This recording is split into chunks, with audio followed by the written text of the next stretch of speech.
Assalamualaikum warahmatullahi wabarakatuh. Pendengar setia Radio Irsad, saya akan membacakan berita untuk hari ini, Jumat 7 Februari 2025. Sari berita penting.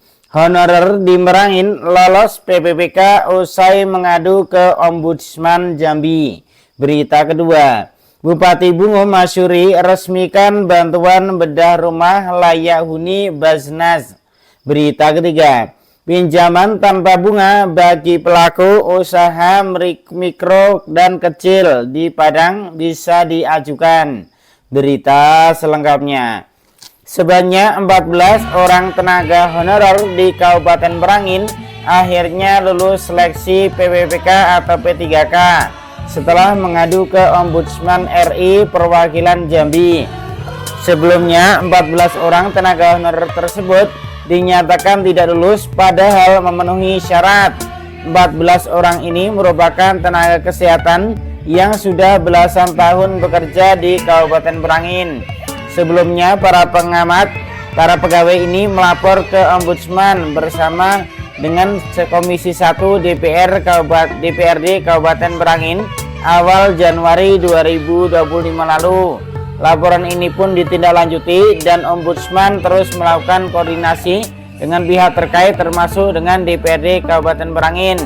Setelah ditindaklanjuti, akhirnya mereka dinyatakan lulus oleh Panselnas dan mengikuti pemberkasan sebagai PPPK di Kabupaten Merangin, ujar Saiful Roswandi, Kepala Perwakilan Ombudsman Jambi. Pada tanggal 5 Februari 2025, semua pihak terkait yakni Panselda yang dihadiri oleh Sekda Merangin, Komisi 1 DPRD Merangin, termasuk 14 pelapor dipanggil ke kantor Ombudsman. Pemanggilan dimaksudkan, kata Saiful Roswandi, untuk memastikan kelulusan mereka dan tidak ada lagi kendala dalam bentuk apapun mengenai pengangkatan para pelapor sebagai menjadi PPPK di Pemda Merangin. Saya selalu menghimbau kepada seluruh peserta tes P3K yang ikut ujian kemarin, yang sudah ada pengumuman diterbitkan hari ini. Pertama, yang merasa dirugikan atau merasa bahwa ada dugaan kecurangan, silakan melaporkan ke Ombudsman. Ya, kami akan pastikan laporan Anda kami tidak lanjuti. Kita akan mengetahui nanti secara benar dan secara clear terhadap hasil pengumuman tes dan terhadap komplain saudara terhadap pengumuman itu.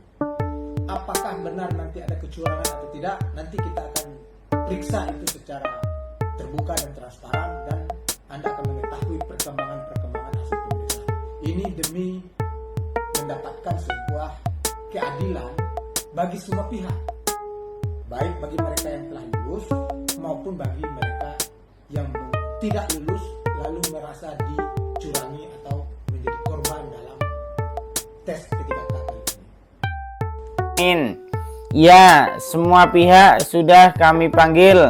Selain menindaklanjuti laporan lainnya, saya juga ingin memastikan langsung tentang kelulusan para pelapor, ujar Saiful usai rapat pertemuan tadi pagi di Ombudsman. Selain itu, ia juga menyampaikan agar proses seleksi ASN di daerah, khususnya di Merangin, harus dilaksanakan dengan cermat. Hal ini untuk menghindari kecurangan atau kesalahan yang dapat merugikan peserta seperti yang terjadi pada 14 orang ini. Kita sudah mendengarkan keterangan Sekda Merangin selaku Ketua Panselda dan meminta agar kedepannya hal serupa tidak terjadi lagi, kata Saiful. Selain itu, Saiful juga berpesan agar para peserta yang lolos PPPK ini agar dapat bekerja dengan maksimal. Terlebih PPPK merupakan tenaga teknis yang bersentuhan langsung dengan masyarakat. Setelah ini jangan sampai ada lagi yang dilaporkan oleh masyarakat karena memberikan pelayanan yang tidak maksimal, katanya. Ombudsman juga menegaskan agar setiap permasalahan terkait pelayanan publik hendaknya dapat diselesaikan terlebih dahulu oleh pengawas internal di daerah. Jika memang tidak menemukan solusi, barulah laporan tersebut diteruskan ke Ombudsman. Tujuannya agar penyelesaian laporan dapat lebih efektif dan efisien dan tidak memalukan daerah. Sumber berita Tribun News. Berita kedua, Bupati Bungo Haji Masyuri meresmikan kegiatan atau program bedah rumah layak huni program Badan Amil Zakat Nasional Basnas Kabupaten Bungo, Rabu 5 Februari 2025. Peresmian bedah rumah layak huni tersebut berlokasi di Dusun Rantau Ikil, Kecamatan Jujuhan, ditandai dengan penyerahan kunci rumah kepada penerima oleh Bupati Bungo Haji Masyuri, didampingi oleh Ketua Basnas Bungo Haji Duminis. Bupati Bungo Haji Masyuri menyampaikan apresiasi kepada Basnas Kabupaten Bungo yang telah melaksanakan program bedah rumah layak huni untuk membantu masyarakat yang kurang mampu mendapatkan tempat tinggal yang layak. Kami juga berharap kedepannya banyak lagi para muzaki yang menyalurkan infak, sedekah dan zakatnya melalui Basnas Kabupaten Bungo.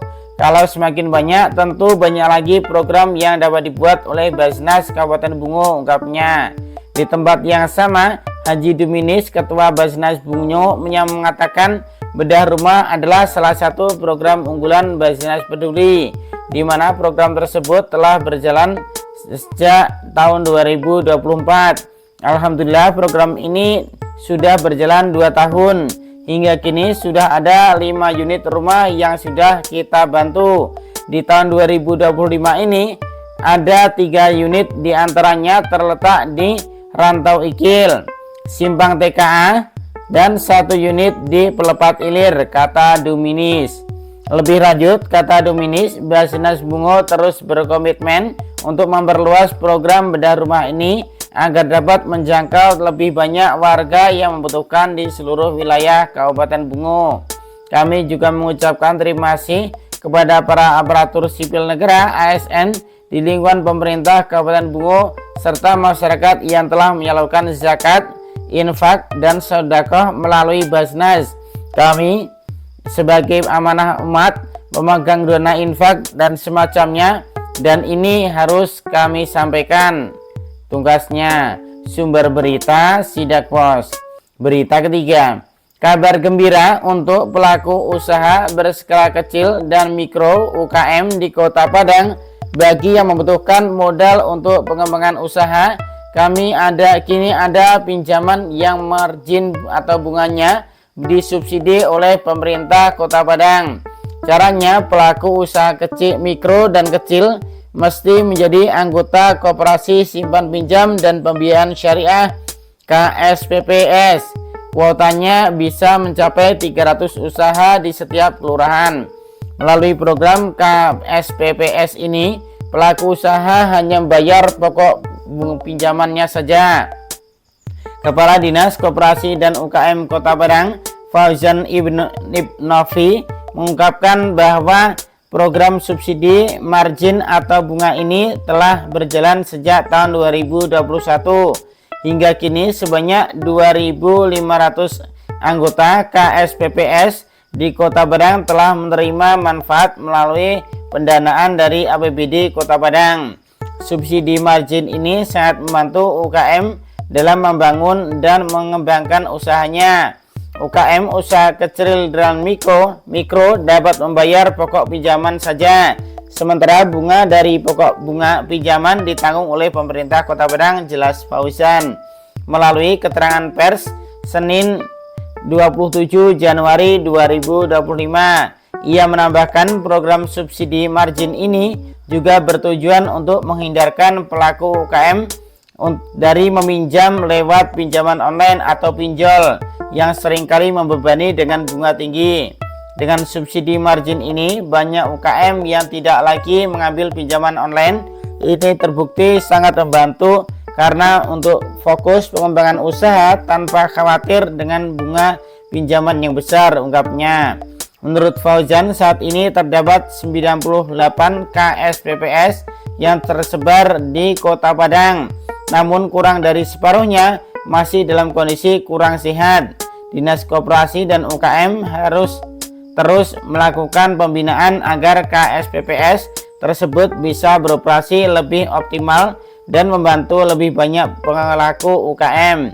Melalui program ini, anggota KSPPS dapat melakukan peminjaman modal usaha melalui dari 3 juta rupiah hingga 10 juta rupiah. Dengan subsidi margin, UKM tidak terbebani bunga pinjaman sehingga lebih mudah mengalokasikan keuntungan untuk pengembangan usaha mereka. Kami berharap program ini tidak hanya meringankan beban UKM, tetapi juga meningkatkan keberlangsungan dan pertumbuhan usaha mikro di Kota Padang. Pungkas Fauzan, sumber berita Padang Kita. Demikian berita untuk hari ini. Terima kasih atas perhatian Anda. Wassalamualaikum warahmatullahi wabarakatuh.